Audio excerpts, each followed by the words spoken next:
Welcome to the Indie Film Hustle Podcast, episode number 41.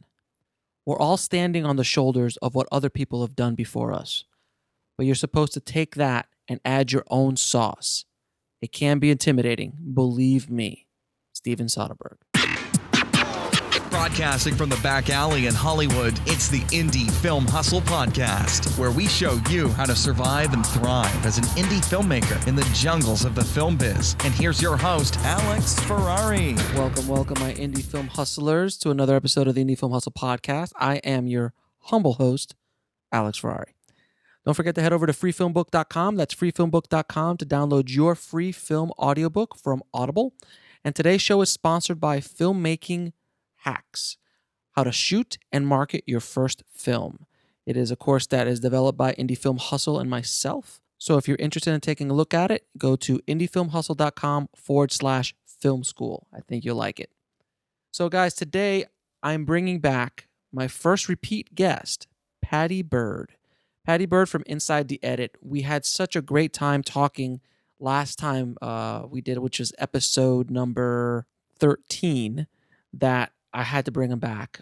He's one of the fan favorites, and everybody that listened to that episode really loved Paddy and me just kind of sitting down and hashing out, two editors just hashing out old school kind of stuff. So it's a really cool episode to check out. But today's episode, we're going to be talking about what it takes really to become a freelance editor, and what he did, what I did, and what it really is to do to learn the craft of not just editing, but learn the craft of working as an editor, which is a completely different craft than just editing, and how you handle clients, how you go out and get work, how you set up demo reels, how you do all that kind of cool stuff. So this episode is editor-centric, obviously, but a lot of the things that we talk about can easily translate to other avenues and other disciplines within the film industry. As far as freelancing is concerned, is about getting work, is about sustaining yourself as an artist and working. So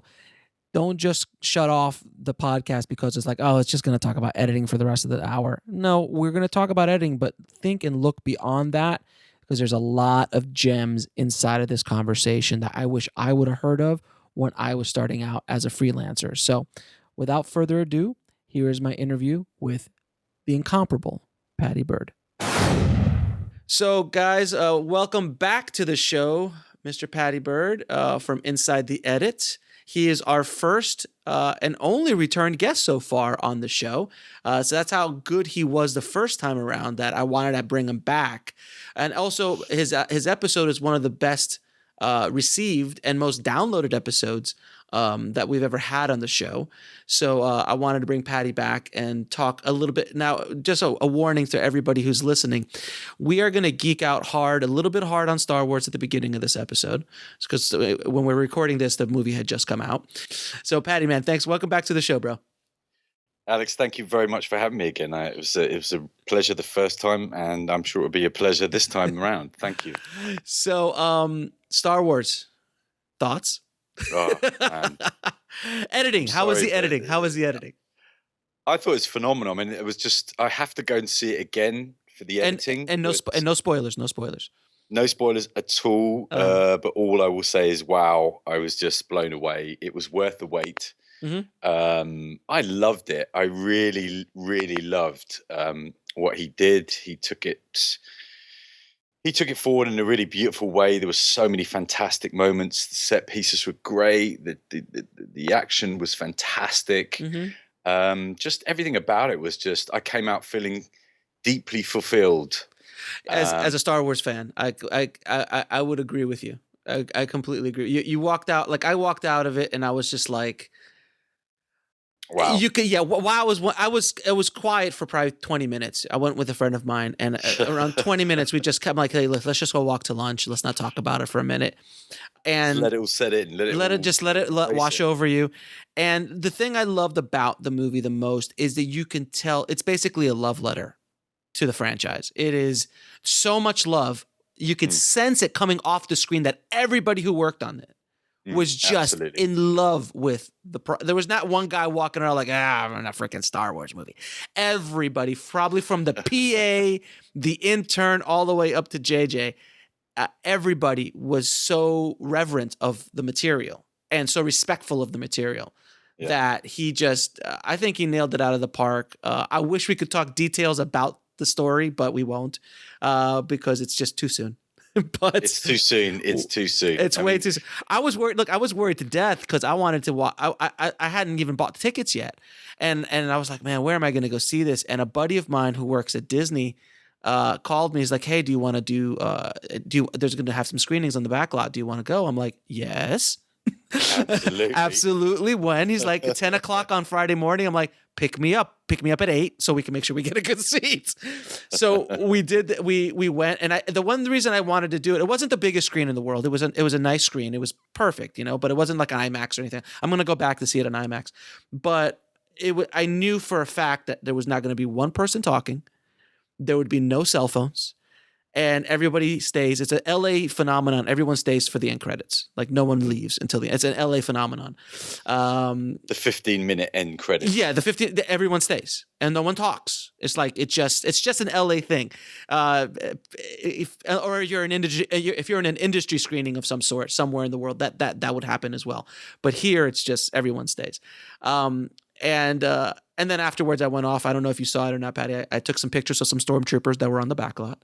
And I wore my favorite Star Wars t-shirt of all time. It says Star Wars number. Man, you really got in character, didn't you? You really did. Oh no, dude. No, it's just one t-shirt, dude. I saw people dressed up like full blown. I was just like, I didn't have a lightsaber or anything. I don't even own a lightsaber yet. But well, it's Christmas. You never know what Santa's going to bring. No, there might be a Kylo Ren coming in my stocking. I don't know. My wife's looking at it. But anyway, so so I'm wearing my t-shirt and it says #1 Star Wars fan, but it has a picture of the Enterprise on it. Ooh, brilliant. It's like the most brilliant. I literally walked up to the stormtrooper, and as I was walking up to take a picture, the guy started pissing himself. He's like, that shirt's amazing. So anyway, I just wanted to get that I wanted to break the tension in the room. Let's get it out of the way. No. I had pretty much the same experience. I mean, if you want to, if you're a Star Wars fan, you basically have to stay away from the internet until you watch it. And I was not prepared to do that because right. Oh no, I have to use, like most people on the planet, the internet. So I was like, okay, I'm going to go and watch this first thing Friday at like lunchtime. Yeah, you have to. And you have to do this, otherwise, you're just done. People are going to talk about it. In and then the second I went online, people started talking about it, and people are trying to be as respectful as possible about spoilers and stuff. But there's always someone. There's always someone, man. There's always someone. There's always someone who's gone to the dark side. It's and you know what? I read an article that the internet, the Star Wars literally broke the internet. It doesn't surprise me, really. It dropped, the usage of internet dropped worldwide on opening day. Wow. 5% in France, like 7% in Germany. The US dropped about 4 or 5%. That people just were not going online because they were afraid of what would, getting a spoiler. So when I read that, I'm like, holy crap, man. Like, how powerful is that franchise? Like, it's the most powerful franchise there is. There's just, and now they're going to, I'm the one thing I want to, and then I'll get off the Star Wars boat, but I'm curious to see where and how they can maintain this for the next 10 years. Like, we've been starved from Star Wars for 10 years, and arguably since Jedi. A lot of people's opinion. Since Jedi, we've been starved from Star Wars. But now they're going to be doing one every year. Every year. I want to see how they can maintain it. That is freaky. I mean, I can't even begin to think of how complicated that is going to be. I mean, obviously, like anything, they kept a lot of things open and stuff like that at the end, and you think, oh, where's this going to go? Where's that going to go? But it's a continuing saga, and in the next years there's going to be Rogue One, which is an anthology, part of the anthology, which is just another story. I think it takes place how Princess Leia got the plans for the Death Star. That's the movie Rogue One. That's the whole. So that the group that went and died and did all the stuff to go get it. According to Princess Leia, that's what that movie is about. And then when the next one will be part 8, and then after that's the Han Solo movie, and then Part 9. Man, they got it all figured out. Wow. Well, they're just using the Marvel they're using the Marvel Business template. paradigm. Yeah, absolutely, and it works. It's been working pretty good for them. Why not? Why not? I mean, it's as you say, it's been working pretty good for them. Yeah, exactly. So I did buy some stock of Disney. I'd suggest you all do the same, because they're gonna be doing well for many years to come. Anyway, so off Star Wars now. Now it's off. We're done. I wanted to bring you back, Patty, to talk a little bit about get into some deeper editing stuff, and I wanted to talk about my experiences and your experiences about making a living as an editor, how you started as an editor, some more detailed stuff about demo reels and things like that. So I'm going to go way, way back. Okay. Way back to when you were just a small lad coming up. What made you first think that you could even make a living as an editor? Because when you did it and when I did it, that wasn't like in the popular stream of things. It wasn't easy. I mean, it really wasn't. I came in at the start of nonlinear, really, the start of digital in the mid '90s, and Avid then. I mean, Avid was 5 years old. 5 years old. It was Avid. It was 5 years old, and they were 150 grand easy for an offline. That wasn't even right online. So it was pretty crazy. So. I guess, I mean, I'd always sort of messed around with films, and I'd been obsessed with watching movies and stuff like that and documentaries from a very, very young age. And I did an internship at a magazine when I was about 16, and I learned to use Photoshop, and I think it was Quark Express at the time, and Illustrator. Ooh, Quark Express. It's going back a few years. Yeah. And I was just like, oh, this is kind of interesting. I don't think I was very good at it. But then a friend of mine said, oh, look, you can edit movies now on a computer. I was like, oh, that's awesome. So we started a production company that was affiliated with a charity, and we basically just because we were sort of a charity or working for a charity and doing sort of corporate videos for charities and stuff like that, we managed to get a lot of free time in edit suites around Soho, which was pretty awesome. People would let us in at sort of midnight. Yeah, sure. If we gave them a bottle of wine or something like that, right, and said, you're just free to work until 7 a.m. until the editors come back in. So I just went crazy on it, to be honest with you. I loved it. It was just like, oh my God, this is a whole new world. This is amazing. And it was around that time as well that, a lot of the linear editors just sort of, they thought Avid was a fad. Right. They thought, oh, this is never going to last, Right. I can't remember if I told this story in the last podcast, but I was writing a script. This must have been about 10 years ago, and I was writing a script. So a friend of mine's got a tiny little flat, an apartment in this old village in Italy, the mountains in the Italian Alps. So I used to go. I think you did there for real solitude. I think you did. Yeah, I think you did tell us that story in the last episode. Okay, well, I won't go into it anymore. But it's listen to the previous episode if you want to hear the end of that story. But it was a phenomenal kind of change, and it hadn't really hit me at that point how big that change was. That for many years it was being done a certain way. Mm-hmm. And I just took to it from the age I was sort of 19, 20, and I just went, bang, this is really, really cool. And I locked myself away and literally spent a year in the edit suite and was utterly fascinated by the power that you could have over narrative. And I didn't know what I was doing. I had no classical training at all. I didn't go to film school. I didn't even go to university. I was just piecing stuff together and going, wow. And we had all these clients coming in. And I would do anything. I would edit through the night on an actor's showreel for, buy me a pizza and, I'll work for food because I was gaining that, that whole, I recognize from a very young age, I need thousands of hours of experience to get my speed up, to get my creative speed up. So I knew pretty early on that I was in a unique position, but of course it's all changed now. It's completely changed. You can buy, you can get free software any now. software for it's free software. Free software. You can do it on your iPad. It's a kind of crazy thing that that's happened within the industry, and it's awesome. I mean, with all my tutorials and Inside the Edit, I'm not confined to the edit suite anymore. I spend most of my time with my laptop. I've got a MacBook Air, little drive, and I was just like, I spent 15, 20 years editing in edit facilities in Soho in London or at the BBC or something like that. Now I just sort of go, where do I want to edit today? And I just Starbucks. Let's go to Starbucks, right?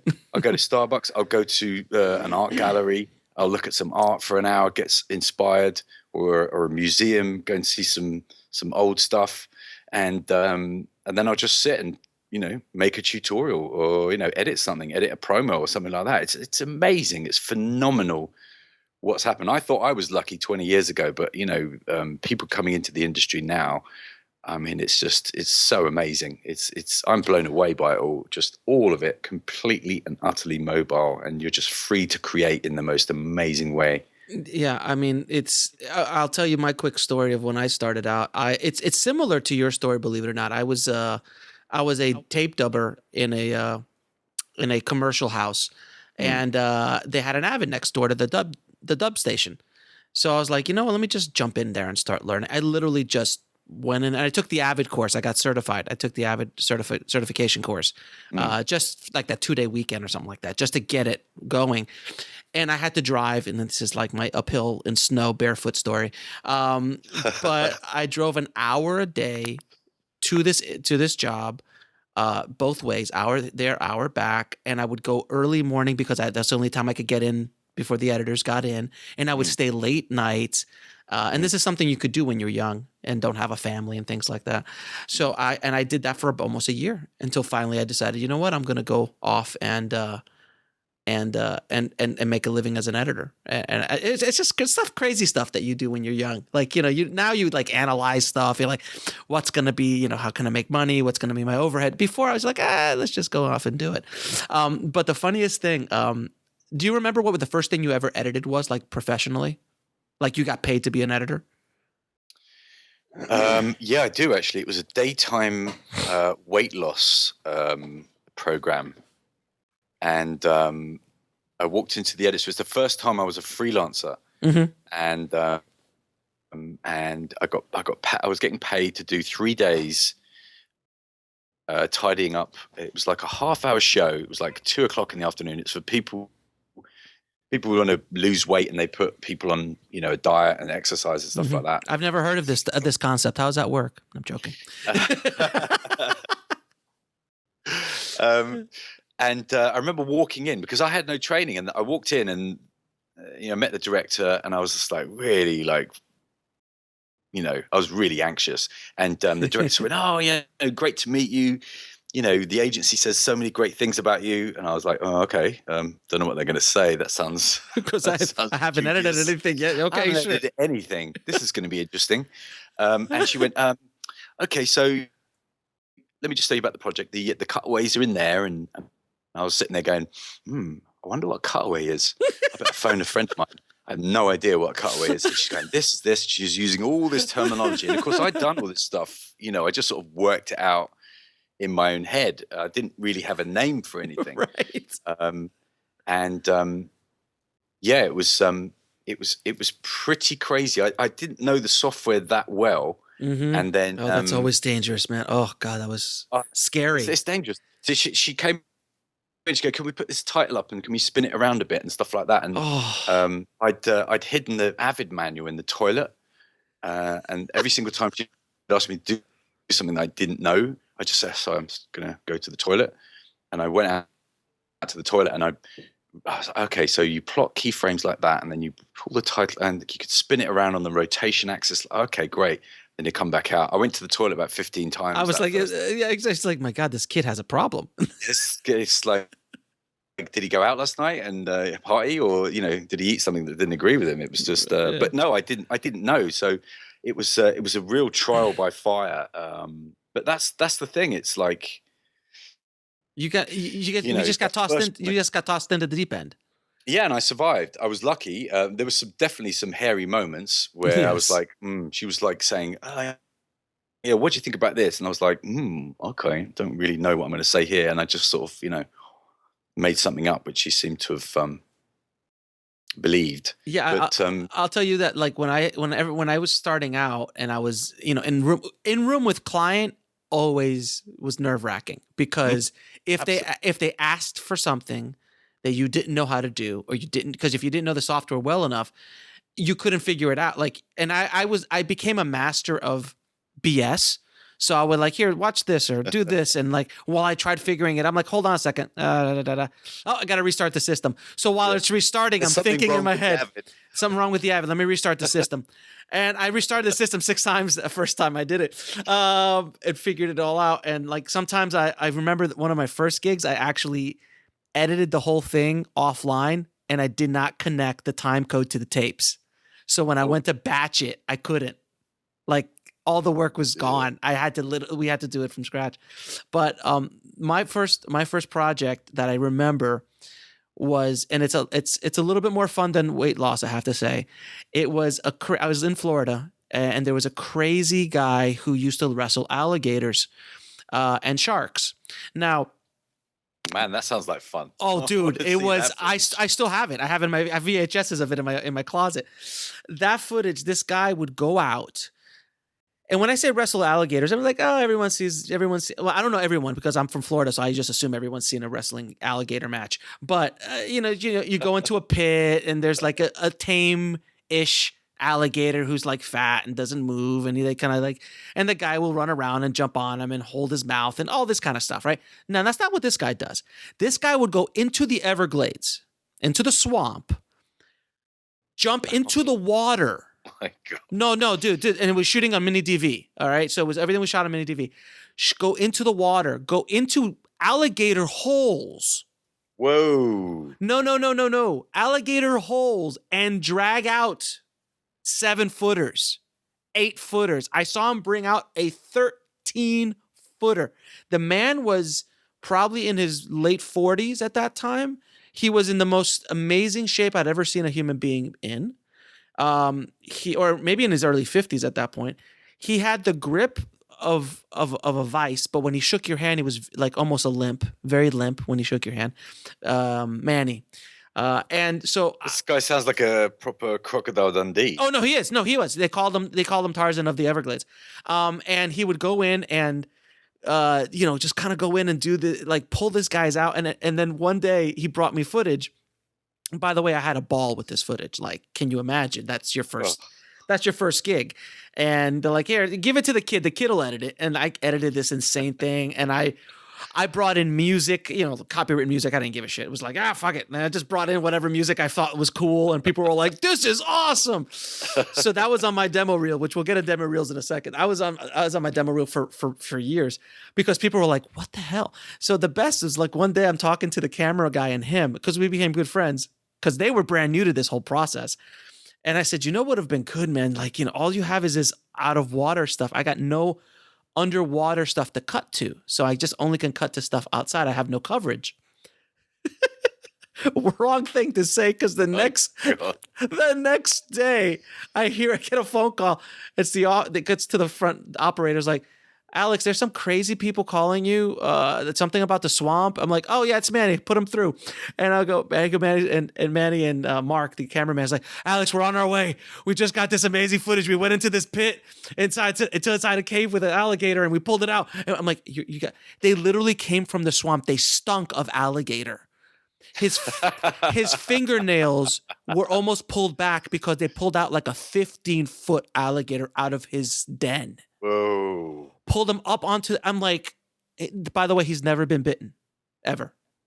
It never been bitten by anything. It's insane. This guy. The guy has a way with alligators. It was not even funny. So anyway, we go through this whole thing, and then later he starts jumping on like tiger sharks and stuff in in the flats of the Everglades. Fascinating footage. I still have a ton of it. They went off to work with the Jackass boys. Remember Jack? Oh, that makes sense. Yeah, Jackass. yeah. He was. If you've seen Jackass, crazy dudes. yeah. If you've seen Jackass, you've seen Manny. If you've ever seen episodes, anytime there's an animal, Manny's in the background. They became Paramount hired him as like the official wrangler. Like they wouldn't allow the boys to do anything without Manny there. So, and that was my first experience as an editor. So it was downhill from there, as they say. So it's unbelievable. I mean, it's stories like that. I think, actually, I'm really glad I'm an editor and not a camera operator. I'm sitting here in my edit suite. Dude, I'll watch the stuff, but I'm not going to go out and shoot that kind of. Look, I'll tell you. That sounds crazy. I tell you what, the reason why I became an editor was not because of I was like basically being a tape dubber, and I was playing Doom. Remember Doom, the first person video game? Yeah, I remember that. Back in the day, first version of it, and it was like we networked a bunch of computers in the office, and then after hours, a bunch of the geeks of us, I'll stay around and play Doom over Apple Talk. Remember Apple Talk? Yeah, I remember. Yes. So we were doing all that, and then one day I said to myself, if I get fired tomorrow or I lose my job, I'm gonna be PAing. I don't want a PA. I've been a PA. I don't want to be a PA. So I looked over there. I'm like, there's an editing system right next to me. I'm gonna learn that system. And that was the conversation I had in my own head. And then from that moment on, I just stayed for like the next 8-9 months, just building my reel and doing all that stuff. So, which is another question I wanted to ask you. How did you construct your first demo reel? Because that is a black art in itself, especially the first one, because you don't have a lot to do. You don't have a lot to put on it. It's, how did you construct your first? And I'll tell you how I did mine. Well, unfortunately, I've got a bit of a confession to make, and that is no demo reel? I lied for a good 6 to 12 months at the start of my freelance career. I lied for the first 2-3 years, so don't feel bad. Yeah, I didn't tell the truth for quite a while. Actually. Oh yeah, absolutely. It's the only way to go. yeah. I mean, how do you make for an agency won't represent you in, I don't know what it's like in the States, but in certainly in Europe, they won't represent you unless you've got 3 years of broadcast work. And you're like, okay, well, how do I get 3 years of broadcast work? Well, you got to go and get some broadcast work. And like, okay, well, they're not going to give me any work unless I have a CV that, supports that. Mm-hmm. So I just basically. Now a CV is what? A demo reel? I mean, it's a CV. We, for long form in Europe, we don't really have demo reels. Of course, we just have a CV. Your career is made on a CV. And what I had some very good advice. I talked about this in the article that I wrote, but some very good advice earlier on was, look, get into there's certain flaws within the system, and the flaws are based around the fact. The people who actually put you in front of the directors or the exec producers are not people who are filmmakers. They're production managers and people like that. And so, it's a bit like fishing. You put your bait up and you see what you can catch. And so I was told that a really good idea would be to go and do some very, very low end work in very well-respected production companies, mm-hmm. or production companies that were specifically known for the type of genre which you want to get into. In my case, it was documentary and stuff like that. So, mm-hmm. And entertainment. And so I did some sort of crappy, minute mood reels and 2-minute kind of taster stuff which no one really saw, mm-hmm. or a little making of for a DVD or something like that. And that was based, and then, it didn't take long before I was being put forward for jobs by my agent with my CV. And,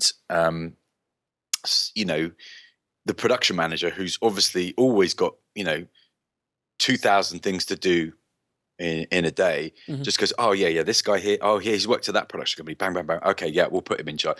Okay, he can go for it. So it was kind of luck. I mean, the amount of editors I know who have had, luck has been a real part of their career trajectory. That first break, that whole it's someone's ill, someone's misreads your CV or something like that. It's but obviously at the same time you've got to be good at what you're doing, and opportunity meets whatever the saying is. I can't remember what it is. It's you got to be editing all the time. So I was lucky, but there's so many friends of mine who were at the top of their game as well. They were very, very lucky as well. I think it's like there's not one way in. Oh no, there's multiple ways in.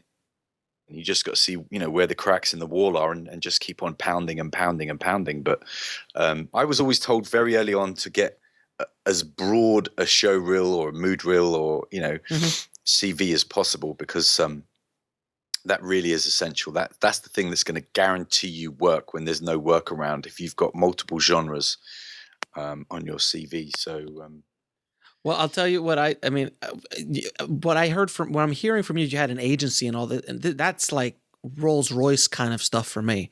There was nothing like that in Florida. I started my career in Florida, so in South Florida. So it's not like it was LA. So there was it's a smaller market. It's not a big market at all. It's a big Latino market. So, and I speak Spanish. So that was one of my ways in. Actually, my first job was doing a car dealership, Lincoln Mercury commercial with a baseball star. Wow. And but so was that through a production company? Or no, that was me sending out my reel. That was literally just me sending out my reel. I would go to all the production companies and I sent out my demo. Sent out meaning I dropped off my VHS or my 3/4 inch. I had some 3/4 inch at the time as well, and dropped it off. So because I presented myself in a professional manner, and what was on that demo reel is what got me the job. And I'll tell you what I got. What I did, I didn't have any real. I had no commercials on my reel, and I aimed at commercial. That was my demographic, was commercial work, because that was the only thing you could make money with in Miami at the time. It was just commercials. Music videos were not there yet, and they were much more of a niche thing. Long form was so out of the world, like not even close to where I could even attempt to do in. I had no way into any of that, and not that there was much work for that. Promo work, if you could get it because there was a lot of networks there at the time, which I got into later. But commercials was where I made my start.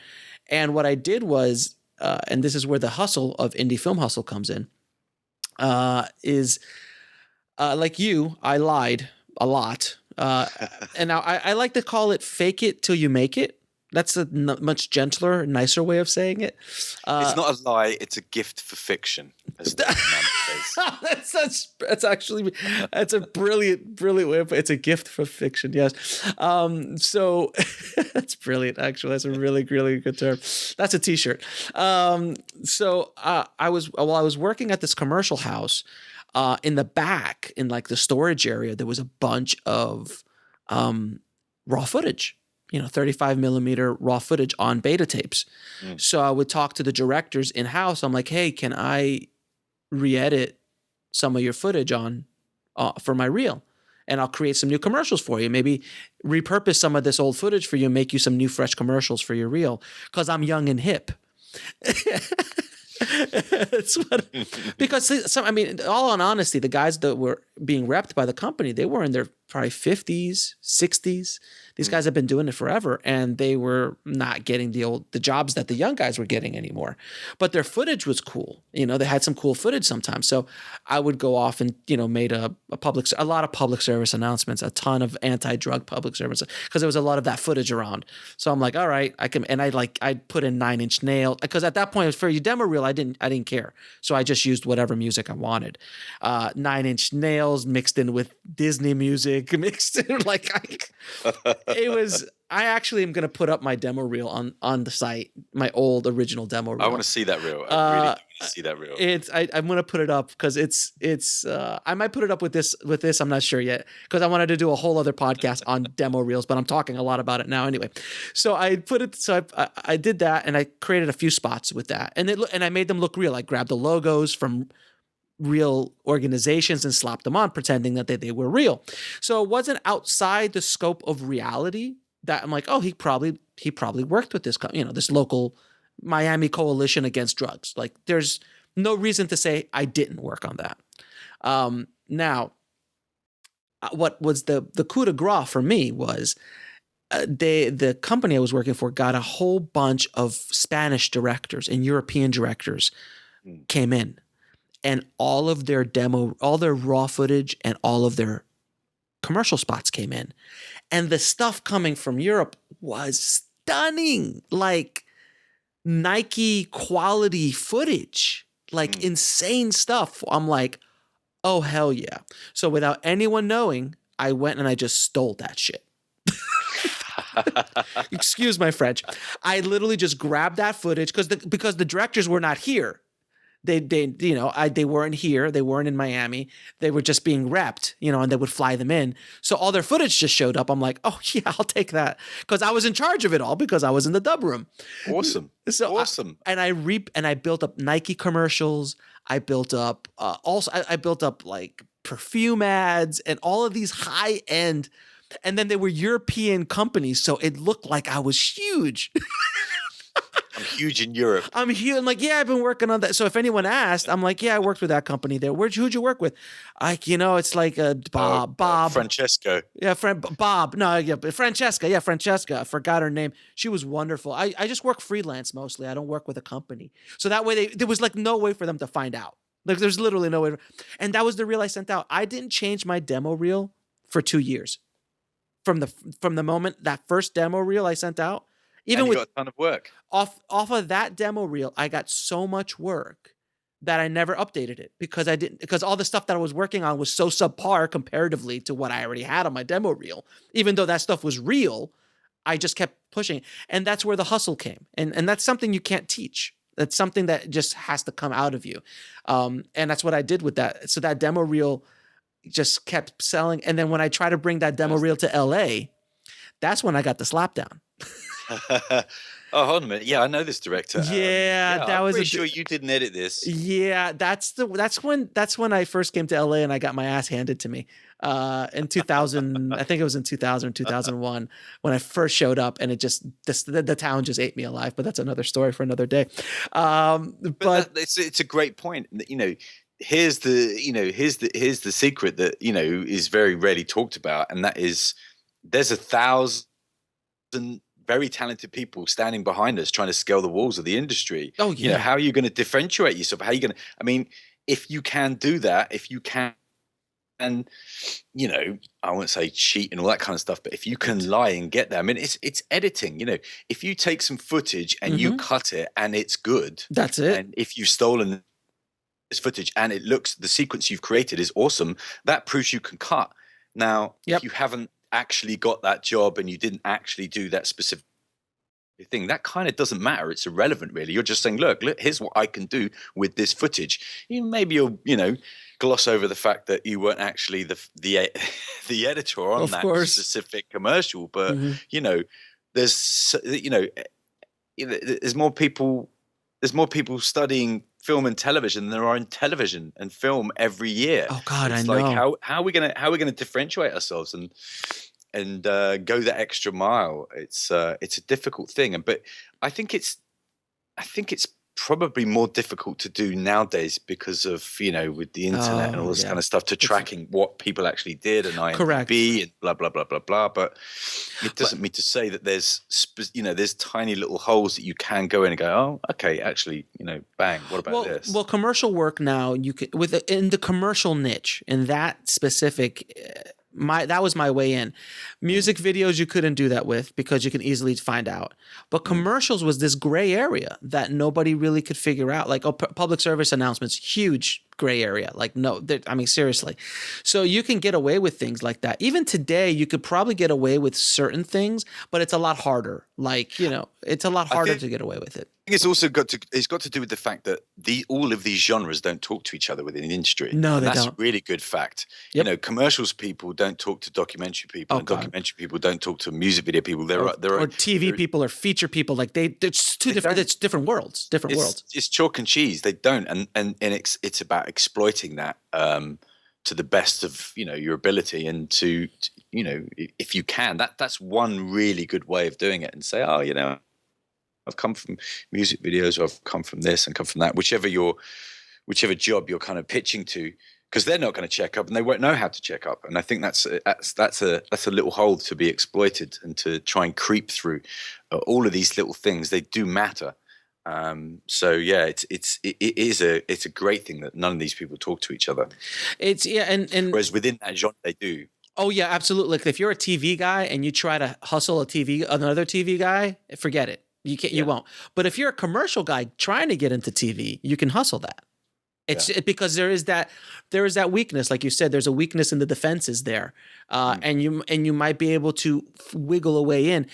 And I don't want to paint this whole thing as like, oh, you have to be dishonest or this or that. I'm like, look, this is the realities of our business. It is brutal. Totally. It's brutal, man. It's brutal. And and the perfect statement you said earlier was like, there's more people studying to be in the business that are actually in the business. So that says volumes about what the business is around the world, not just in the US or in the UK, but around the world. Every country in the world. It's crazy. And it's like, when I get young people come up to me and say, oh, how do I get my first break and stuff like that? I mean, yes, I do talk about all this kind of stuff, but I also say, look, the other major thing is the work ethic.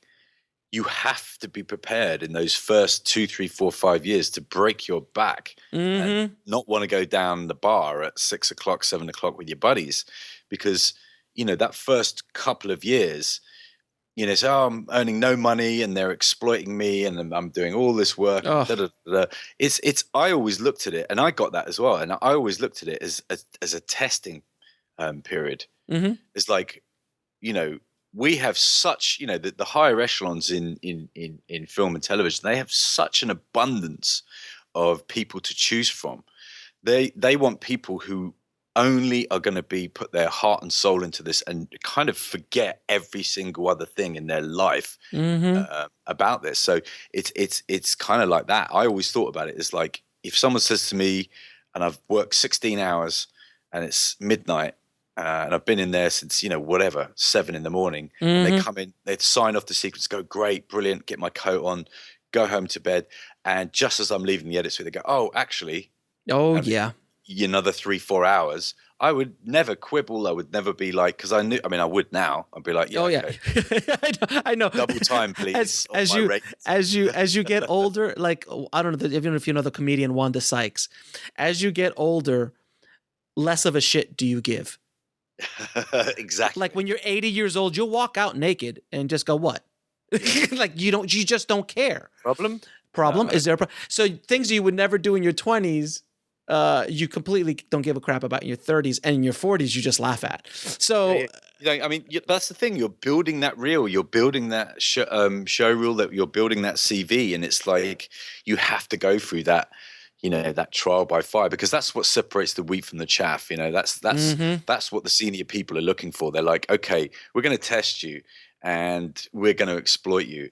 But if you come through that, and that's the thing which so many people drop out at. They're like, oh God, I'm not, they're not taking me. I'm the next whatever Tarantino. Oh God, please no. You just can't do that, because they're going, okay, fine. We'll just, I've literally got a 500 stadium of CVs over here. Of course, there's 500 people sitting at the door, camping out to be. It's like Fight Club.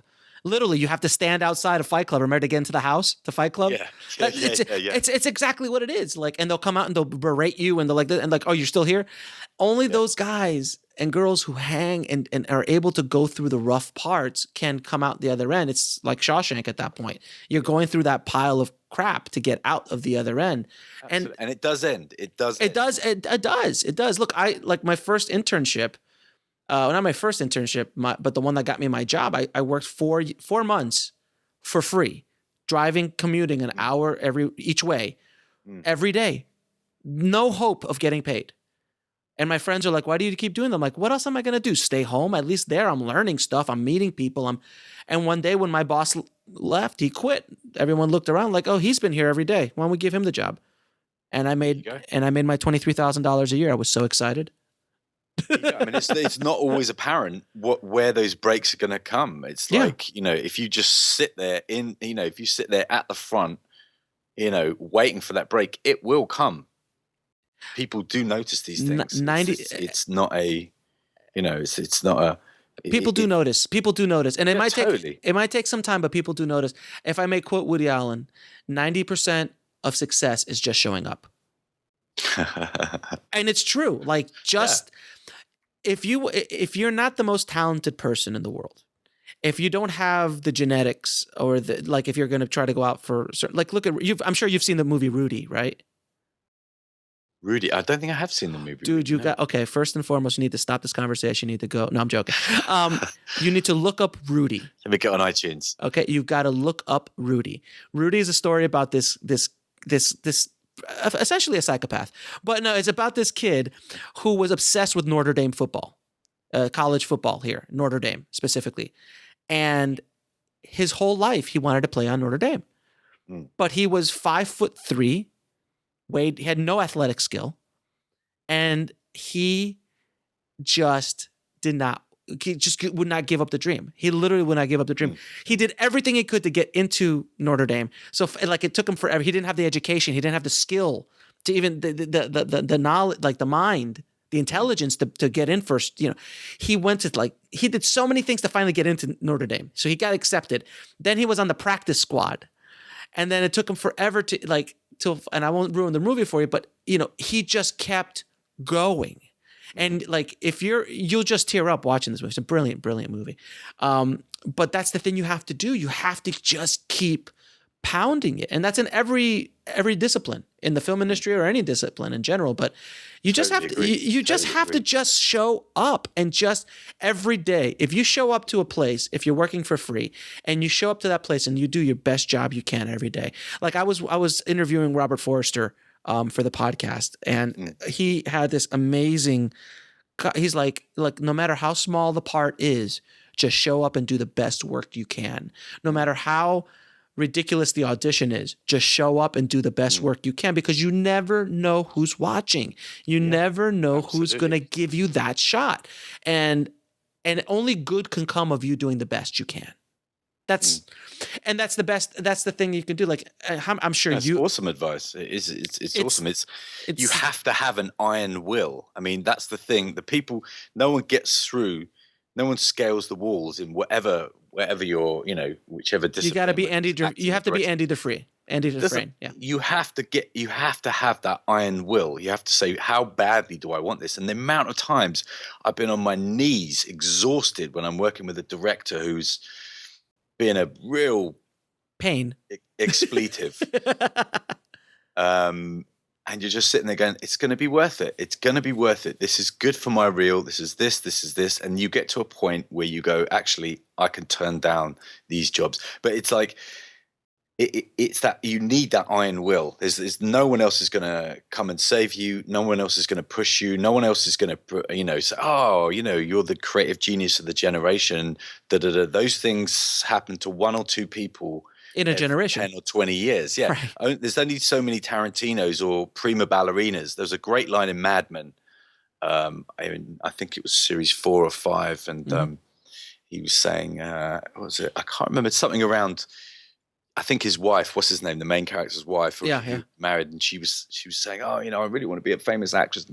And he basically just said, there's only one or two prima ballerinas per generation. And it's that thing. It's like, a lot of things within the industry or, within films, they sell the idea of this lottery ticket. Yeah, you'll be discovered and it'll be the lottery ticket. Yeah, but no, 99% of the, 99.9999 recurring of everyone else has just had, real fire in their belly and a real gut determination, a real iron will to drive through no matter what happens, no matter what the obstacles are, and just jump over and go, I'm not going to accept anything else apart from victory. And I've always had that. I was like, the amount of times I've just been, I can't handle this. This is too much. I haven't slept for 3 days. We're broadcasting to 15 million people in, 36 hours, and we've got, 200 hours of work to do. It's just like, and the director's having a meltdown and shouting at me. Mm-hmm. It does take that persistence, and having that kind of, no surrender is, I think it's I'm probably watched too many martial arts movies in the 80s when I was growing up. It's Bloodsport. No Retreat, No Surrender. Obviously, With Lauren Avden and No Retreat, No Surrender 2, which is a better movie. How you could improve on the first one is beyond me, but with the ghost of Bruce Lee, seriously. Yeah. That was such a brilliantly bad movie. It was so terrible. It was wonderful. It was one of those movies. It's when a movie becomes so bad, it just the needle kicks over to good. Yeah. And there's a special play. That's a special thing that only a handful of movies can do. But it's when you got 6-year-olds who could spot continuity errors in a film, you haven't made a good film. Yeah, pretty much. Exactly. No, but you were saying about Iron Will, like, just to explain, I made a living for 10 years, or more, 10 to 12 years or more in the South Florida entertainment business as an editor. Like that, that's insanity. And I only knew how insane it was once I got to LA. Because once I got to LA, I was like, oh my God, I can't believe I've done what I like. You didn't know any better. It's kind of like the person who can lift a car up because they've been lifting a car up since they were 5. Like they don't know any different. Like that's just what they can do. And it's similar because when I got here, I was just like, oh my God, like this is insane. I couldn't believe that I was able to do what I did at the time. I was able, like, it wasn't like there was a plethora of production and stuff like that going on in South Florida. It's just amazing. You sit there thinking like, and not working in the system. I was completely outside the system. I didn't work in agencies. I didn't work at networks, I've been fired from a couple of my network jobs. Gloriously fired. I always say gloriously fired. From for what? Staff. My staff job. My staff jobs. This is years ago. I mean, I'm not this human being anymore. But I was so full of myself when I was a kid. I mean, I was 23 years old and I was making, what was I making? About 80 grand a year in 19. That's dangerous. That's dangerous. Oh, is it? And living at home with no overhead. And I was making 80 grand a year, and I had, I was doing infomercials, like these long format infomercials, weekly infomercials, basically. And I literally it was like cut and paste number, like it was paint by numbers for me. Like I literally would just cut the whole thing and literally just put dissolves on every cut. Just like across, there was no pacing. There was like, I just didn't, because they didn't care. They were just, that's fine. So there was nothing to do. And I was making so much money at the time. And this is back in 1990. God, this is 96, 97. This is a couple years after I got out as a freelancer. Wow. So I'm making this kind of crazy money. I have no overhead. My ego is, I can't even. The size of a cathedral. I cannot. Notre Dame is like small. It was so out of control. It was like I was the highest paid person at the company. I would walk in with flip flops and I was just so arrogant. It was so amazing, so amazingly arrogant. Like all the other guys hated me. I was the only editor. So I was the creative. So I thought I had to play the creative, and the other guys wearing suits and shit like the sales guys. And you came in a beret and a Hawaiian shirt. And I'm like, hey, and I show up at 10 and leave at 4 because that's how long it took me to do my job. And then I'm like, yeah, I need 2 days off a month because I really don't want to burn out. No, it was immense. So finally they kind of just let me go. And I was like, okay, great. It's fine. I'll just go off and be a director and commercial director. And then I spent a lot of money on my demo reel, and it didn't work out that quickly for me. And that was life. And life actually beat me down, which is what I think, anytime I see someone who's like that, I'm like, don't worry. Life has the universe has an amazing, it's the greatest teacher. Every single time you rise a bit too high with the ego, something comes in and goes, boom. Oh, actually. Actually, that's Yeah. not. Actually, no, we're not going to let you do that now. Sorry. It's And pain. yeah, here's some pain. Oh yeah, dude, I can go on and on about that, but that was my first job I got fired from, and then I didn't go to another staff job for years later. But and then I was fired promptly for being the highest paid editor again. I wasn't arrogant that time. I was just the highest paid editor. I was being paid 40 grand more than anybody else in the entire. Oh, Yeah, and it was because I negotiated that deal with the guy, and then a new supervisor showed up and looked at the numbers like, who the hell's this guy? And they're like, well, we got to work a way out to get rid of this guy because he's costing us too much money, you know. So it was like, it was good while it lasted. oh, it was one. And then 2 days later, after I got fired, 2 days later, I opened up my business, I opened up my post house, and the rest, as they say, is history. So we've been kind of going, all great material we've been talking about. This is all good stuff. But I'll go back to what we were talking about originally. Now, when you first were starting out, how did you market yourself? Like, how did you get out there? Did you have the agency? Was the agency what did it for you? Well, again, I was very, very lucky. One of the edit facilities that I used to do nighttime work in, just practicing, I got friendly with one of the assistants who was there, you know, on the night shift making tea and getting Crumpets, teas and crumpets. Strong whiskey for the the heavy drinking editors. Yes. And we became kind of friends, and you know, we went out, you know, partying a bit, and then she just sort of rang me and said, "Oh, I've got a new job. I'm working at an agency." So I'm probably not the best person to talk about because it was all luck. It was like I just made friends. I mean, that's that. If I take anything out of that, it's like, you know, I'm constantly surprised by how quickly people's careers move in this industry. And it's like, you know, I've been in edit suites with directors who talk to the person who's bringing their tea and toast in the morning, and they talk to them like crap. And you're like, dude, that could be in 2 years' time, that could be the exec producer you're working for. You know, you never, ever, ever talk to anyone, and always make friends with everybody. You never know what that person's going to be doing in 6 months. And this was a prime example. Yeah, I completely and totally agree with you at 100%. You never know. You never know. You just don't know. And that's something, and I was going to ask you about networking and relationships as far as part of your business, you know, starting out. It's everything. Without relationships, without networking with people, it's nothing. It's nothing. You have nothing. No one's going to sit there with a big golden hand and touch you on the shoulder and go, "It's you. You're a genius. We're going to give you, you know, millions of pounds to do whatever you want, and you're free. You'll get final cut and da da da da da." You know, it just doesn't work like that. You've got to go out there. You've got to charm people. You know, be friends with people, charm people, build relationships, build relationships, discussions about, you know, filmmaking and editing.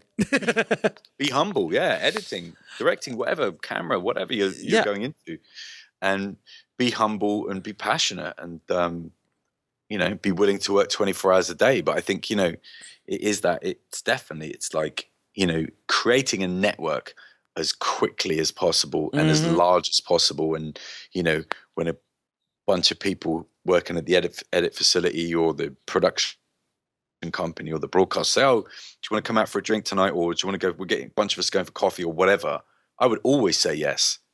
And I would always try and charm people and, you know, be friendly and stuff like that, because the amount of leads and the amount of, "Oh man, guess what? Someone's dropped out. I thought of you, you know, based on that conversation we had the other day in that bar, or in that pub, or in that coffee shop, or when we went out for pizza or whatever." That's what it is. It's like, I'll tell you, there's a classic thing in editing. It's like, and I remember my early agent told me this. One of my early agents, who gave me so much great advice. They said, "Listen, you're going to be locked in a room. This director is going to be locked in a room with you for 2 months, or a month, or 6 weeks, or 3 months, whatever, how long the project is. They, you know, they don't care you're a genius. They're not interested in that, whether you think that you're a genius. They would rather work with someone who's average and a really nice person than someone who's a genius and a real pain in the ass." And that really sunk in for me. It's like, okay, I get it. If you're locked in a room with someone, a dark room, watching the same thing over and over and over again and making tiny adjustments, if it goes wrong, that's like doing a prison sentence. We've been It's there. not Yeah. cool. It's not No. cool. It's like, it's really important to be as cool a person as you can. In anyone, you never know who you're going to meet. You never know what they're going to say. And the other thing about editors as well is that you're never in the room when decisions are made. You're always out. You're not on the shoot. You're not in the production meetings. You're not in any of these things, which pretty much everyone else in the process is. We are isolated by ourselves. So all we've really got is our abilities, but secondly, our personality and our charm. And that is really, really important. So, when a bunch of senior producers come in and watch a cut and they're really dismissive and they don't even look at you, it's not about getting really angry about that and stuff like that. No. It's about, hey man, how can I be as cool as possible? Because as I say, we are probably the only people who are just by ourselves within the industry. We're not party to all those conversations and all those meetings and all that shooting and production. No, absolutely. I'll tell you a quick story of once I worked for Sky. It was like it's either MTV or something like that. And I was doing promo work, and the production manager calls me up and she's like, "Look, we have a gig for you. The producer's a little bit of a pill. Do you mind?" And I'm like, "No, I don't mind." Like at that point in the game, I was so confident, and I'd been already editing for 4 or 5 years. I was very confident in my abilities, and I'm like, "Yeah, sure, whatever, man. I'll get along with whoever and whatever." So I'm like, "Yeah, I need the work, sure." So I went and I sat with her, and her name's Kita, and she came in like a bull in a china shop, and I literally just, whatever she said, I'll be like, "Yeah, that's fine." And I would just roll with what she had. And then occasionally she'd send me to do something and I just wouldn't do it. And I'm like, "Yeah, this is the way I'm going to do it." And she just didn't know how to handle me. She had no idea. Fast forward, which was one of my best friends in the world. And she got me jobs for years to come. She jumped from company to company to company. She became the head of DirecTV promotions. So I got work from her there. She produced one of my short films. It's just like all of this stuff purely because of that one encounter with her that built that relationship up. And that could have gone very wrong. And I wouldn't have had her as that resource years to come. Like even recently, 6 months ago, so it's amazing. It's amazing. It's like, when you impress and charm someone and you get in on that level and they like your work and they like you, people, directors would rather change their brand of cigarettes or football team or banks, things which people never actually do in their whole lifetimes. They will stand by you. And that's really, really important. It's like, that time when, sorry, I know you've got to meet, your wife or your girlfriend or your boyfriend or whatever. But can you cancel it because we got to do this work? And it's like, no worries. That's money in the bank later on. That really is. And it people recognize those type of sacrifices. Absolutely. It's happened to me a million times. Yeah. But I've got some of the best work I've got out of people who are actually out of directors who are not very nice people. I mean, not, but you're just cool with them and you're like, and you do your best for them. And even though they can be quite obnoxious, not all of them, I'm very glad to say a low percentage of the people I've worked with over the years have been obnoxious, but it doesn't matter what industry you work in, you're always going to get those type of people. Because they love your work and you're easy to work with, and you let them know that they're in charge, but also give them options and stuff like this. They'll give you work for years to come. It's just, it's amazing. I totally agree with what you're saying. It's phenomenal. I mean, look, there's a crew that has been working with Michael Bay since Bad Boys. And Michael Bay is legendarily a pain in the ass as far as being, and I'm using the word pain in the ass as a very light way of putting it. And same thing with James Cameron. Like, there's a group of people that work with James and understand how he works, and he can be a pill, and so can Michael Bay, without question. But there's people who they get along with, and it's fascinating. I always find it fascinating sometimes when I was with someone like that had that reputation who we were cool with, and then they throw somebody else in the mix, and then I'll be like, oh God, it's like throwing fresh meat to a lion. And I just sit back and watch it like, oh man, don't say that. Oh, that's not good. That's not going to end well for you, sir. That's not going to end well for you. So, when you first started going out as an editor, you only knew Avid, right? You didn't know anything else? There wasn't anything else at the time. I mean, I think Premiere was around, but it didn't work. Ooh, no. Final Cut didn't really come on the scene until the 90s. Excuse me. No, 2000. it was about 2004, 2005. I think version 4.5 they cut Cold Mountain on, but it didn't really work. Yeah, exactly. It wasn't until version 5 really that was sort of starting to stable up. Yeah, started stabling it up. It wasn't really. I mean, it wasn't any good for my type of. No, exactly. It never has been really any good for long form. I'll go back farther, and for me it was Avid and Media 100. Media 100, yes. Media 100, and I edited one thing on Media 100. Afterwards I couldn't go back. So as it's just like, this is just like, you need me to do a dip to color. I need to go into Photoshop. I need to make the color. I need to import the JPEG, throw 2 dissolves on it, and now I have a dip to color. I'm like, are you insane? Like, are you insanity? It's like insane. Yeah. So there was Media 100, Video Cube. I don't know if you remember Video Cube. I remember that was a sort of. It was there for a minute. It was a minute. It was out for a minute. Video Cube. I learned on the montage. I don't know if you even know what the montage is. It was on Windows 3.1.1. That's what was in my film school. And it was strictly offline, like strictly offline. I never learned Lightworks either. I'd never even seen a Lightworks machine. They do mostly feature work with that. Yeah. It's all feature dramas and stuff, isn't it? It was specifically made for filmmaker. Yeah, it was before Avid. Was able to do it. Been on Steambex and stuff like that, wasn't it? Right. It was before Avid took over that business. But so as a freelancer, I think it's very important to understand as many today specifically to understand as many editing softwares as you can, because it opens up your ability to work. Because now Absolutely. I have a post suite, and I'm like, I do the way I want to do them. And generally, if someone comes in, like, this is my system, this is what I work on. And if you want to go, I color on DaVinci. If you want to color on Scratch, well, I can't help you. Like, I'm not going to have a Scratch system in here as well. So it is what it is. And then people generally, I've never had anybody walk away because I'm editing on Final Cut or editing on or doing color in DaVinci. But as a freelancer, like, if you're going to place, you got to know Premiere, you got to know Avid, you got to know the old Final Cut and the new Final Cut. And now DaVinci's editing system is, something people are starting to use, and I think will grow into something in the next year or two, probably into something more significant than it is now. So I think it's very important for editors specifically to understand as many different, and understand Photoshop. I mean, seriously, do you know Photoshop? I haven't used it in years. I mean, yeah. Well, you're at the upper echelon right now, sir. You're at the top of the mountain. Us guys down here still struggling. We're still. I mean, I use 9 buttons on my Avid. Right. I use JKL. Yep.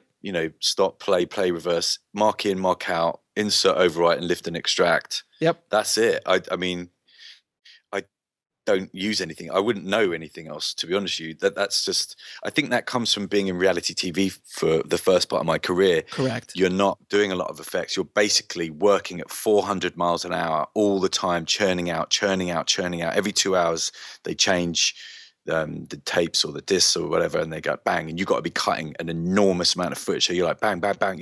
All you're doing is, and this is what we teach in Inside the Edit, which is it's all about speed, creative speed. Learning the software, fantastic. It really, and I totally agree with you. It really, why would you limit yourself in the options? Because you don't know if you're going to get a phone call tomorrow. You meet someone in the corridor of that edit facility, and they're going to say, "Oh, actually, can you help us out? Someone's fallen out. It's on Premiere. Oh, sorry, I don't have to use Premiere." Why would you limit yourself when you're in the first 2, 3, 4, 5 years of your career? it would be crazy not to just put in a couple of weeks just to learn. I mean, these programs aren't that hard. They're not No. difficult to learn, and they all pretty much, with the exception of Final Cut X, they're all the same. They're the same buttons, they're the same logic. It's a timeline. It's a couple of layers of video. A couple of layers of audio, and it moves left to right. It's not brain surgery. So no, I totally agree that it's essential. But I think what's more essential is what I call creative speed. Being a fast cutter. Being able to look. It doesn't matter how fast you push the buttons. What matters is how fast you can cut this in your head after watching this footage. That's where the real speed is. You can actually press the buttons in your head really, really fast. Because the film's made in your head. It's not made in. Van Gogh always used to say, I dream my painting and then I paint my dream. It's cut in your head. It's oh there. yeah. If you can do that, if you can exercise those creative muscles in your mind, because you've only got a certain amount of time on a project, whether it's a 2-minute music video or corporate film or a commercial or a 90-minute documentary or drama. If you're fast at cutting, you're squeezing more options into that 2 weeks, 4 weeks, 8 weeks, 6 months, whatever your duration is. So if you're fast at cutting, I think that's the thing that's going to turn your film from a great film to an excellent film, is that you can try out more things in that same amount of time. But going back to your initial point, which I totally agree with, today's fast moving environment, and we don't know who the press has always been, always full of, Avid's just leading, Premiere in the market share, or Final Cut's coming up because, MTV have just bought 50,000 Premiere Suite. Nobody knows what's going on, and it's just like, for us down here, actually making the films, it's like, it's so important to know every single one of them, really. Otherwise, you're potentially cancelling yourself out for work, and as well, you put that on your show, you put that on the CV. It's so important. Now the business that to address one of the points you say, being a fast editor, I was known in town as being an extremely fast cutter. I could cut very quickly. So on a business standpoint, that hurt me, because at the beginning I was doing hourly. So I would be done something that would take another editor maybe 8 hours. I'd be done in 3 or 4. And I wasn't making as much. So I started doing, I only do day rates. So, I'll only do a day rate. So I'll give you an 8-hour day rate. I don't do hourly anymore. And people back then, when there was money flowing in the 90s still, all the residuals of the 80s was still flying around. There was some money in the 90s flying around. So that worked out well for me. So now tell me, so obviously you are the founder of Inside the Edit, the amazing Inside the Edit, as far as teaching you the creative process of editing, which there is nothing else on the planet like it. And I advise, and I preach it from the top of the mountains, anybody who's interested in editing or storytelling to take the course. And it's not a course, really, it's a movement. It's a religion, really. It's the way cult religion. Come and join this cult. No, because the way you shot it, it's so beautifully shot and dark in this downstage where you see the light with the honeycomb over you, and I'm like, man, this is it's like a religion. It's like Inside the Edit, it's the religion. So so you should definitely check it out. So for people who don't know about Inside the Edit, please tell them a little bit about it. Yeah, sure. I mean, it's... And we only have an hour left, so please keep it short. We only have an hour left. No, I'm joking. I don't know if I can do that. Can we get an hour and 10? No, I mean, Inside the Edit it's basically, I looked around and I started looking at film schools, at training centers, at books, basically everything on the net, companies like lynda.com and all this. No one was teaching the craft. No one. Even if you spend 3 years at film school, no one was teaching the craft. And if people were teaching the craft, they were not A-list people. No disrespect, but they were not people who were at the higher echelons of the industry. And the other thing is that editors learn in isolation. There's no film school that you go to, or there's no training center or anything like that, or book that gives you all of this stuff, which each individual editor crazily figures out for themselves. All of these couple of thousand things which are instinctual within the creative process, everyone figures it out by themselves. And I just thought, that's crazy. We need to do something about that. So I sat down and wrote 1,000,000 words over 3 years, 200 tutorials, 20 chapters. And I poured out my brain. It took me a year to just rewrite and just summarizing and conceptualizing basically stuff which had never been written down before, because editors learn in isolation. And there's this, I checked out all the, the prospectus of all the film schools, that no one was teaching this stuff. No one was teaching the craft and the art form. So I just thought, okay, this is something that could be pretty cool. So I sat down and wrote, essentially the most in-depth look at editing the industry has ever seen. The War and Peace of this. The War and Peace. The War and Peace. This is War and Peace 2. Right. The Revenge. No, the Electric Boogaloo, actually. So the Electric Boogaloo. That's breakdance, right? Yeah, yes, it was, sir. It was. Go back to the 80s there. The canon, baby, canon.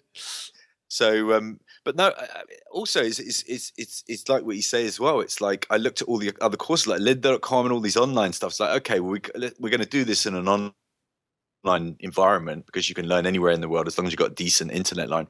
And I just looked at everything else, and it looked like all the other people who were doing it, all the other companies, they looked like it was so corporate. It was not cinematic. And I just sat there and thought, hold on a minute.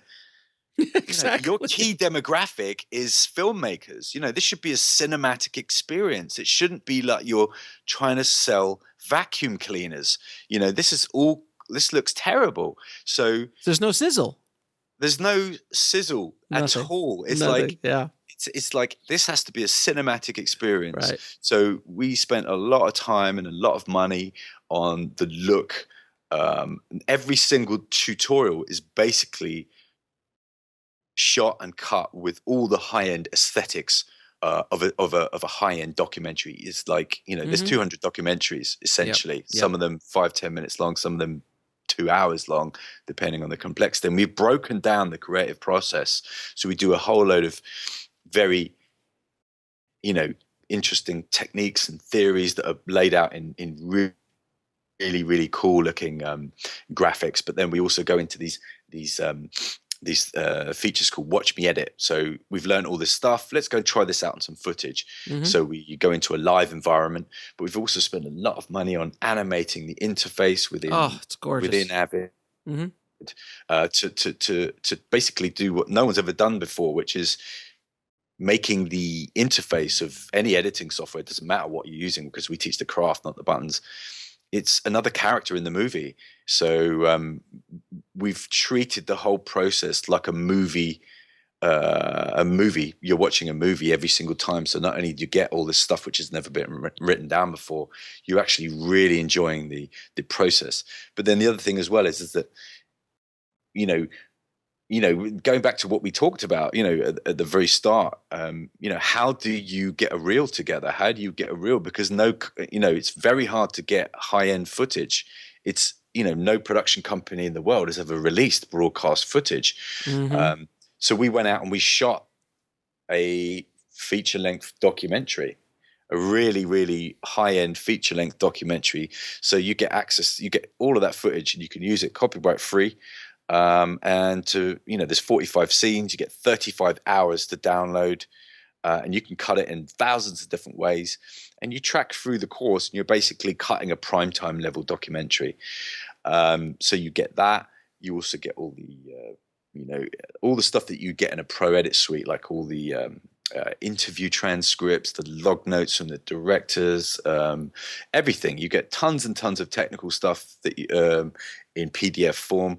But then we partnered up. You also need music, so we partnered up with what I always thought was the best music library in TV and film, and that's Universal Music, production music. And you get hundreds of tracks as well, which you're free to use. So you can build your own reel and you can use it on your Vimeo channel and your YouTube channel. So not only do you get all this unbelievably in-depth craft knowledge, which I've never found anywhere, but you get everything you need as well: footage, music, and all the technical information. So it's a complete package. It's the world's first ever complete package for editing. So we're really proud of it. It's taken a lot of work, a lot of hours. It's taken 3 years to build, but we're in over 50 countries. We've got filmmakers in over 50 countries in the world, and the response has just been phenomenal. It really, really has. It's been around for what, a year now, a year and change? Just over a year. Just over a year. Amazing. So yeah, it's going really well, and we basically, we're in a kind of TV production schedule. So every week you get a new tutorial, 10, 20, 30, 50, 100 minutes long. Yeah, I mean, we've got loads of very, very cool stuff coming up in 2016. 2016 is going to be a big year for us. So let me ask you a question. Will this ever end? Like, I mean, will this ever end? Like, as far as like, will you continue to just put more and more tutorials on, or is this going to eventually go, and now you know everything?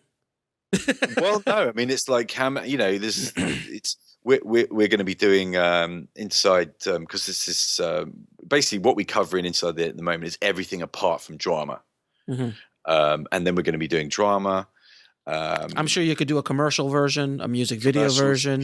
Videos. So basically the whole premise is, we're going to get guest editors in excuse me, who are at the top of their game to come in and basically do what I have done in documentary entertainment and kind of news and all the things that I've worked in. I cover about 6 or 7 different genres. So we're going to be getting A-list people in with A-list footage and coming in and just getting the absolute, you will never get this type of in-depth theory wherever you work in the world, whichever production company, whichever broadcaster. No one's going to sit down over your shoulder and pour out their brains for hours and hours and hours about every single. It's like being a fly on the wall when Thelma Schumacher's editing with Martin Scorsese, something along those lines. Exactly. That's the real, that's the real the goal for us. The whole thing, the whole premise was based around the fact that there's no A-list people teaching editing.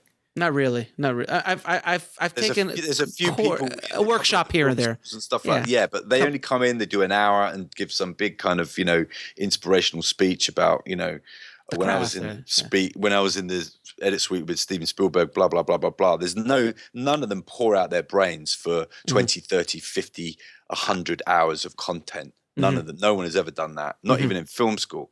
Right. So that was the goal, really. That's the aim, to have that kind of in-depth and bring in a load of really talented people to help us achieve that.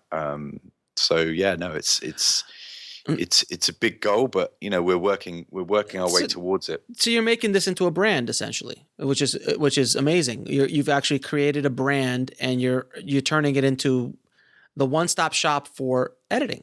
Eventually you will have covered every genre that you can, every kind of, from webisodes to music videos to commercials to high-end professionals and each of their disciplines. But you're creating a brand, a Rolls-Royce brand, if you will, you're creating the Apple of editing knowledge. Absolutely. And with that, you have to have high quality, completely high-end aesthetics. You have to differentiate yourself from, the lynda.coms of the world and all the other kind of, you have to put in an enormous amount of time, money, and effort and creative effort. And I'm very lucky to work with some extremely talented effects guys and people like that who have made that happen. It is a high-end brand. It's like the bar is, high. Way above. Yeah, it has to be, because, how do you differentiate yourself in a market?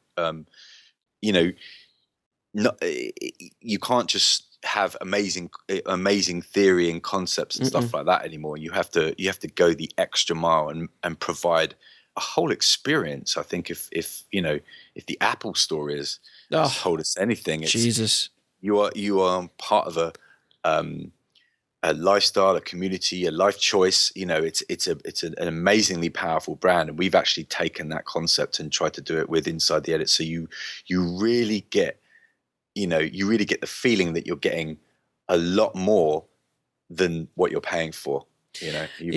Funny enough that you say that, like, I'm actually going to start creating one of my first courses. Indie Film Hustle is grown as quickly as it has because phenomenal. Absolutely phenomenal. Because of what I've been trying to put out content like this, and I in a similar way with what you've done with Inside the Edit, not nearly the expansion or the growth or the size of what you guys have done, but in my small way, I've been trying to put out content that is at a level that no one else is talking about. Like and like this conversation we've just had, there's volumes of great knowledge in there and tips that you don't hear.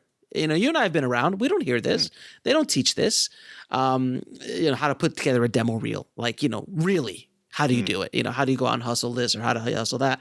So I'm trying to create that with Indie Film Hustle, and I think it's one of the reasons why it's grown so fast. And it's starting to gain respect within the niche of independent filmmakers.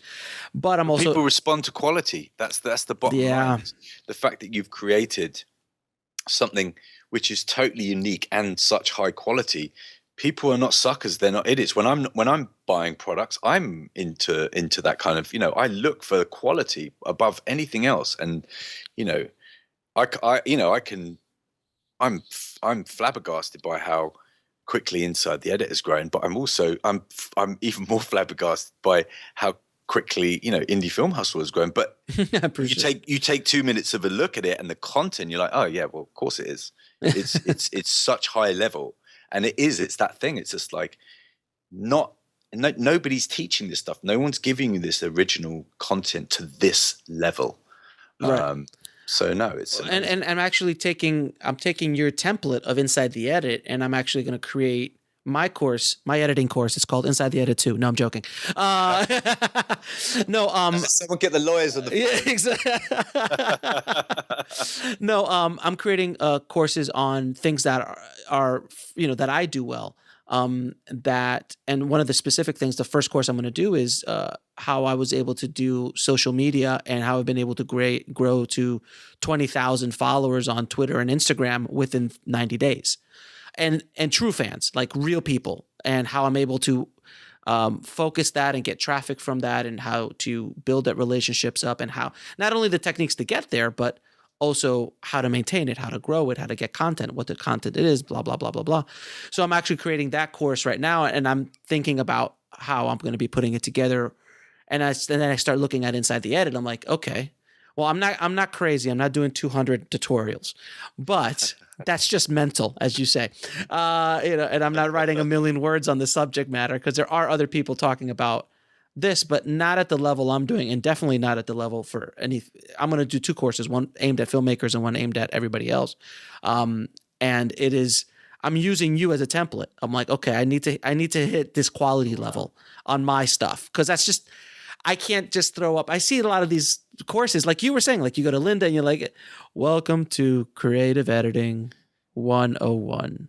This is the trim tool. This is the trim tool. Now, I've been editing local car commercials for 27 years. Not that there's anything wrong with editing car commercials, everyone. I edited car commercials for 4 months, so I know how it is, but not at the highest echelon of the craft. Let's just put it that way.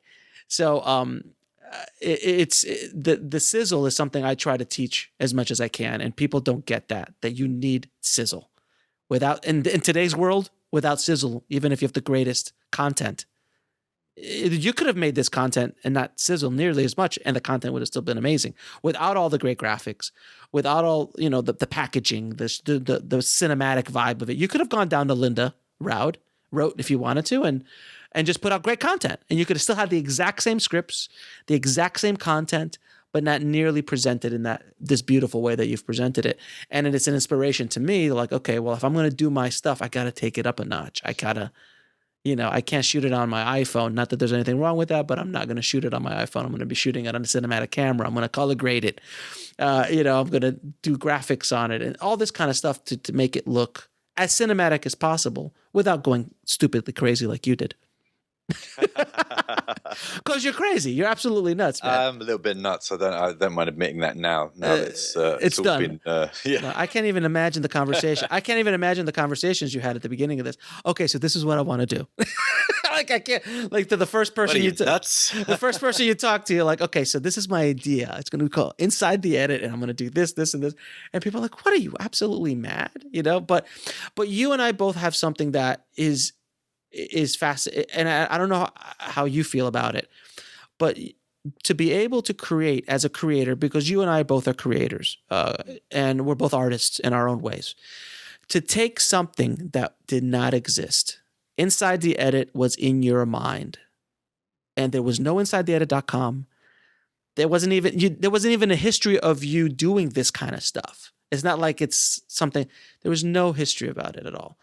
And Hyperlink was when I started this internet company. I had no idea. The whole internet thing just passed me by. But right, it's like I knew nothing about it. But you know, everything's in your mind. Filmmaking is in your mind. Walk out onto the street right now, wherever you are in the world.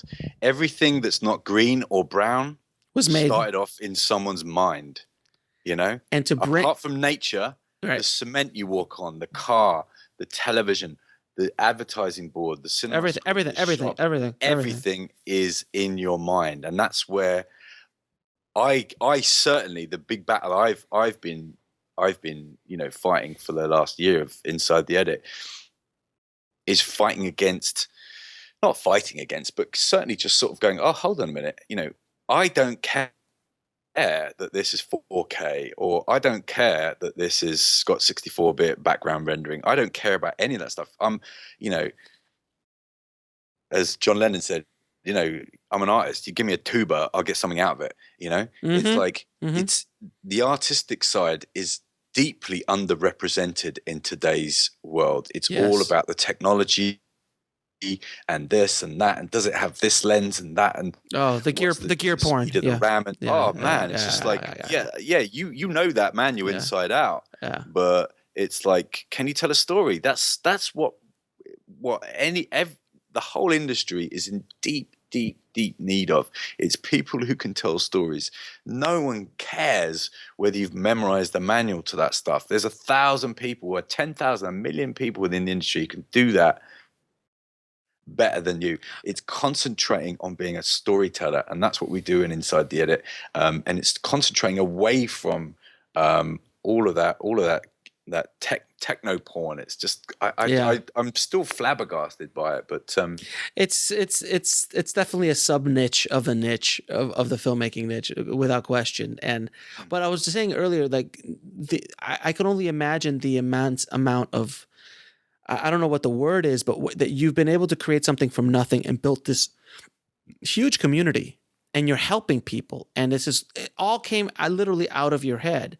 And I love it. It's fantastic. And I've been able to do that with Indie Film Hustle in my small way, that literally there was nothing, there was no URL. I was out of the game doing other things for about 3 years. I was still in and out of business, still ran my post house, but I was not in it heavily. And I literally came back out of nowhere and launched Indie Film Hustle and turned it to what it is now. And now I get fan mail, and I get texts, not texts, but tweets and Facebook messages and emails of people like, man, thank you for that last podcast. It's changed, really changed me. I had one guy Isn't email. It a wonderful feeling. Oh my God. I started printing out the emails and the messages so I can have them in a book somewhere. So when I get down, I can just go back and read, because there was one podcast I did with, on crowdfunding, and I forgot the person's name, but they messaged me, and they're like, I wasn't even going to continue going down this road, but because I just was so disheartened, like I can never get my movie made, I can never get it out there. But after I heard this interview with you and Emily, you guys showed me that I can do this, and I'm going to go off and do my dream now. And I was like, awesome. Oh my God, like that's so amazing. So it's a high that people don't understand unless you're doing it. And that this is, you know, that this podcast has turned into the #1 podcast in filmmaking on iTunes. And That is unbelievable. Within how many months? That was in about 2.5 months. It took about 2.5 months to 3 months around to get to what you're doing is 1,000% right, Alex. I mean, it's phenomenal. It's just like you found something and created something again out of absolutely nothing. Which people are just responding to, like, oh no, this is phenomenal. I mean, I haven't even heard that type of growth before. Well, and by the way, it's not only in filmmaking. I have it in if you type in cinematography, I'm right behind the ASC. If you type in visual effects, I'm #1. If you type in film, like there's certain keywords that, like, all these big keywords, I was like, what? Like, how am I? For a moment, I was ahead of the ASC. I'm like, I have 2 podcasts about cinematography. How is this possible? But because of the growth and the strength of the entire brand or the entire show, it kind of overpowers even smaller niches like that.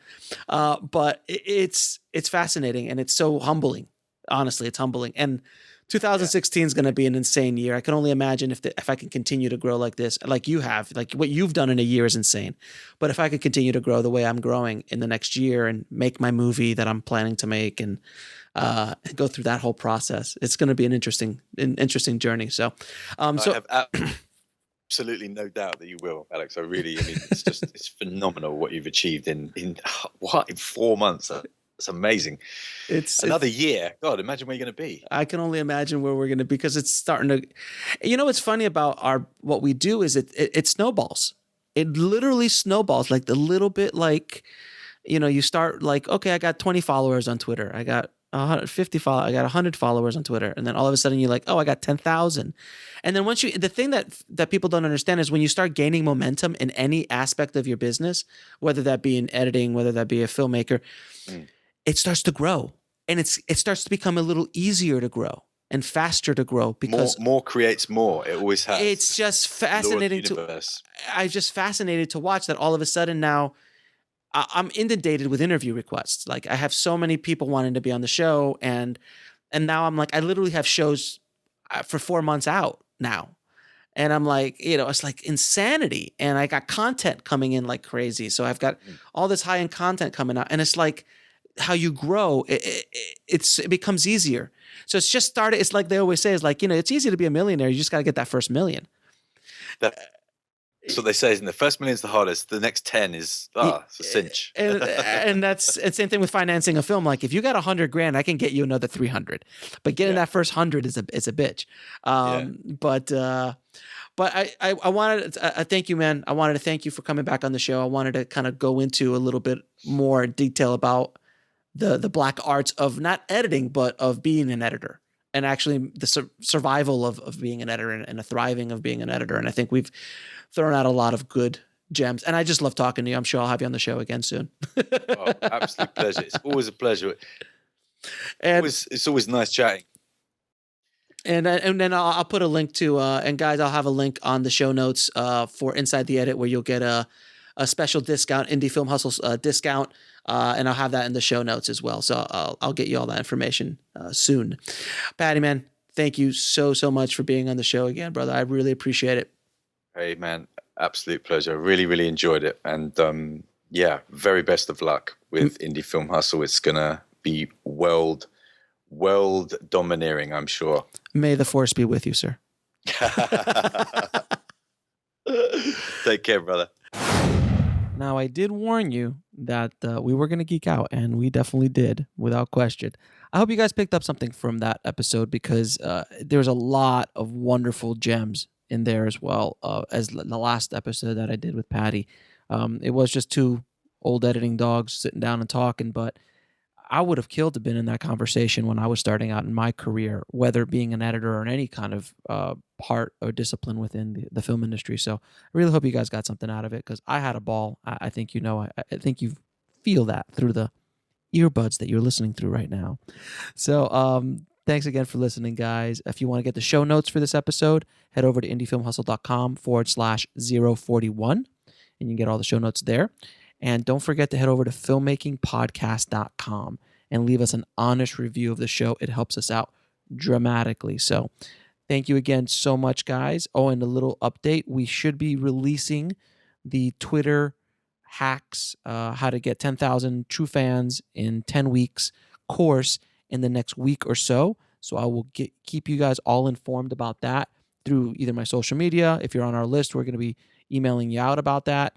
And of course, if you want to get on our list, just head over to indiefilmhustle.com and sign up, because you get a bunch of cool stuff when you sign up, and you keep updates with what we're doing at Indie Film Hustle, and get you a lot of great information as well. So keep that hustle going, keep that dream alive, and I'll talk to you soon. Thanks for listening to the Indie Film Hustle podcast at indiefilmhustle.com. That's INDIEFILMHUSTLE.com.